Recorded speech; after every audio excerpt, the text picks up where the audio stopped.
योग वशिष्ठ महारामायण सुनते रहने के लिए हमारे चैनल को सब्सक्राइब करें और बेल आइकन जरूर दबाएं।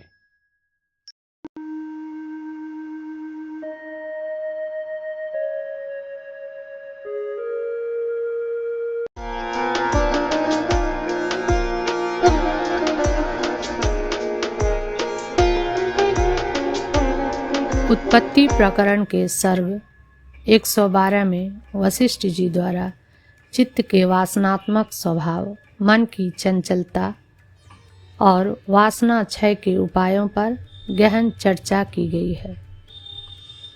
मन की तीव्र चंचलता अर्थात वेग उसका स्वाभाविक गुण है। जैसे अग्नि का धर्म उष्णता है, मन का चंचल वेग उपेक्षा करने पर बढ़ता है और रोकने के प्रयास से शांत होता है। मन का अस्तित्व उसकी चंचलता से है। चंचलता का नाश होने पर मन भी नष्ट हो जाता है। मन की चंचलता अविद्या से उत्पन्न होती है। इस चंचलता को विचार और विवेक के द्वारा समाप्त किया जा सकता है। बाह्य विषयों के अनुसंधान अर्थात संसार में आसक्ति का त्याग करने से मन की चंचलता समाप्त होती है। वासना क्षय का अर्थ है भावना की भावना न करना। इससे मनोनाश और अविद्या नाश होता है। वशिष्ठ जी कहते हैं कि मन को केवल मन के द्वारा ही वश में किया जा सकता है। मन का निग्रह स्वयं के पुरुषार्थ से संभव है, बाहरी साधन से नहीं। मन को नियंत्रित करने के लिए पौरुष प्रयत्न अर्थात स्व अनुशासन और शास्त्रीय अभ्यास की आवश्यकता होती है। मन सत अर्थात चेतना और असत अर्थात जड़ता के बीच दोलायमान होता रहता है। विवेक के अभ्यास से मन चिद्रूपता को प्राप्त करता है, जबकि जड़ता के अभ्यास से वह जड़ता में स्थिर हो जाता है। वासना और अज्ञान के बीजों का नाश कर आत्मा के परिपूर्ण अनुभव से शोक और हर्ष का त्याग करना चाहिए। संवेदन का नाश अर्थात असंस्पर्श ही निर्वाण है, जहाँ सुख दुख का प्रभाव समाप्त हो जाता है। सर्ग 112 का मुख्य संदेश यह है कि मन के चंचल स्वभाव को समझकर विवेक और अभ्यास के द्वारा वासनाओं का त्याग करें। मनोनाश ही मोक्ष का मार्ग है और यह केवल आत्म अनुशासन और सतत अभ्यास के द्वारा संभव है। ये थे सर्ग 112 के सारांश या भावार्थ। और अब आइए विस्तार से जानते हैं सर्ग 112 को। योग वशिष्ठ महारामायण सर्ग 112 उत्पत्ति प्रकरण। चिन्मात्र वासना के अभ्यास से तथा एकमात्र उसी के दृढ़ निश्चय से चित्त क्षय के उपायभूत वासना त्याग का वर्णन। वासना क्षय के लिए द्वैत में मन के तीव्र वेग का निरोध करना चाहिए और चिन्मात्राकार में तो मन के वेग को बढ़ाना चाहिए। यह कहने के लिए मन का अपने तीव्र वेग के अनुसार फल संपादन रूप स्वभाव है, ऐसा कहते हैं।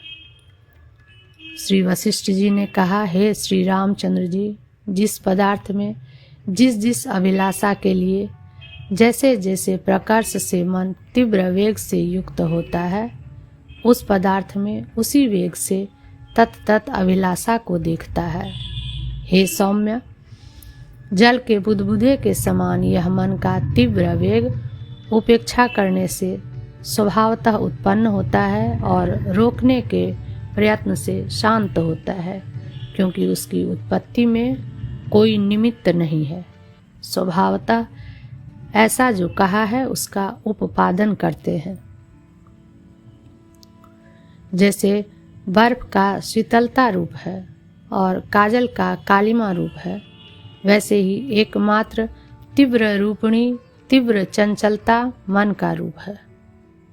श्री रामचंद्र जी ने कहा, भगवान अत्यंत चंचल इस मन के तीव्र वेग का मुख्य कारण वेग का यानी चंचलता का बल से कैसे निवारण हो सकता है।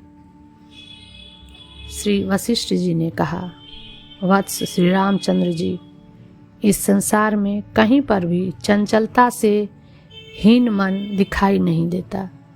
जैसे अग्नि का धर्म उष्णता है, वैसे ही मन का धर्म चंचलता है। जो यह जगत कारण माया संवलित चैतन्य में स्थित चंचल क्रिया शक्ति है, उसी को आप मन रूप से परिणत हुई जगत आडंबर रूप शक्ति जानिए। जैसे स्पंदन और अस्पंदन के बिना वायु के अस्तित्व का अनुमान नहीं होता, वैसे ही चंचल स्पंद के बिना चित्त का अस्तित्व नहीं है। जो मन चंचलता रहित है वह मृतक मन कहा जाता है। वही तप और शास्त्र का सिद्धांत रूप मोक्ष कहा जाता है। मन के केवल विनाश मात्र से दुख की शांति प्राप्त होती है और मन के संकल्पन मात्र से परम दुख प्राप्त होता है। उठा हुआ चित्त रूपी राक्षस विपुल दुख को उत्पन्न करता है, इसलिए मोक्ष सुख के लिए उसको प्रयत्न पूर्वक गिराओ। हे श्री रामचंद्र जी, मन की जो चंचलता है वह अविद्या नाम से कही जाती है। वासना पद नामक उस अविद्या का विचार से विनाश करो। अविद्या और वासना रूप उस चित्त सत्ता के बाह्य विषयों के अनुसंधान त्याग के विलीन होने पर निरतिशय सुख प्राप्त होता है। इस प्रकार वक्तव्य विषय के उपयोगी रूप से मन की चांचल्य धर्मता का समर्थन कर वास्तविक और अवास्तविक रूप द्विस्वरूपता को अवास्तवांशिकी हेयता दिखलाने के लिए और वास्तविक रूप की प्रतिष्ठा के विनाश के वारण के लिए कहते हैं। हे श्री रामचंद्र जी, सत और असत का जो मध्य है और चित्त और जड़ का जो मध्य है, वह दोनों में दोलायमान स्थिति वाला मन कहा जाता है। जड़ता के अनुसंधान से बिगड़ा हुआ चित्त बद्धमूल हुई जाड्यात्मकता से दृढ़ाभ्यास वश जड़ता को प्राप्त होता है। विवेक के अनुसंधान से बद्धमूल हुई चिदंसात्मा से मन दृढ़ाभ्यास वश चिन्मात्रता को प्राप्त होता है। और उस प्रयत्न से, चाहे वह शास्त्रीय हो चाहे स्वाभाविक, जिस पद में मन लगाया जाता है उस पद को प्राप्त कर अभ्यासवश तद्रूप हो जाता है। फिर पुरुष प्रयत्न का अवलंबन कर चित्त को चित्त से आक्रांत कर शोक रहित पद को पाकर निशंक होकर स्थिर होइए। हे श्री रामचंद्र जी, संसार की भावना से डूबा हुआ मन यदि मन से ही जबरदस्ती नहीं उबारा जाता है तो उसको उबारने का उससे अन्य उपाय नहीं है। हे श्री रामचंद्र जी, आपके मन का भली भांति निग्रह करने में आपका मन ही समर्थ है। भला जो स्वयं राजा नहीं है वह राजा के निग्रह में कैसे समर्थ हो सकता है। जो लोग संसार रूपी सागर के वेग में तृष्णा रूपी ग्राह से ग्रस्त हैं और आवर्तों से दूर बहाए जा रहे हैं, उन लोगों के लिए अपना मन ही नौका है। परम बंधन जाल रूप मन को अपने मन से ही काटकर जिसने अपनी आत्मा को नहीं छुड़ाया, उसकी मुक्ति अन्य से नहीं हो सकती। बाह्य पदार्थों का मनन ही जिसका नाम है, ऐसी हृदय को वासित करने वाली जो वासना उदित होती है, विद्वान पुरुष उस वासना का मिथ्यात्व के अनुसंधान से त्याग करे। तदंतर जैसे उष्णता के क्षीण होने पर अग्नि शांत हो जाती है, वैसे ही वासना का क्षय होने पर मन के साथ अविद्या का क्षय हो जाता है। वासना के त्याग में क्रम दिखलाते हैं। हे श्री रामचंद्र जी, भोग्य पदार्थों की वासना का त्याग कर आप भेद वासना का त्याग कीजिए। तदंतर चित्त और चैत्य का त्याग कर विकल्प रहित होकर सुखी होइए। भावना की भावना न करना ही वासना क्षय है। वही मनोनाश और अविद्यानाश कहा जाता है, अर्थात जिस अविद्या के आवरण से पूर्णतया अनुभव नहीं होता, उसका तत्व साक्षात्कार से त्याग कर सुखी होइए। साक्षात अथवा चित्त द्वारा साक्षी से जिस किसी का ज्ञान होता है, वहाँ पर संवेद्यता का असंवेदन ही उत्कृष्ट मनोनाश रूप निर्वाण है। यह संक्षिप्त अर्थ है, ऐसा कहते हैं। जो कुछ जाना जाता है उसमें जो परम असंवेदन है, वह असंवेदन ही निर्वाण सुख है और संवेदन से दुख होता है। वह वेद्य का अवेदन पुरुष के प्रयत्न से होता है, ऐसा कहते हैं। वह वेद्य का आवेदन पुरुष के अपने प्रयत्न से ही क्षण मात्र में होता है। वेद्य का आवेदन कल्याण के लिए होता है, इसलिए अपने प्रयत्न का नित्य अभ्यास कीजिए।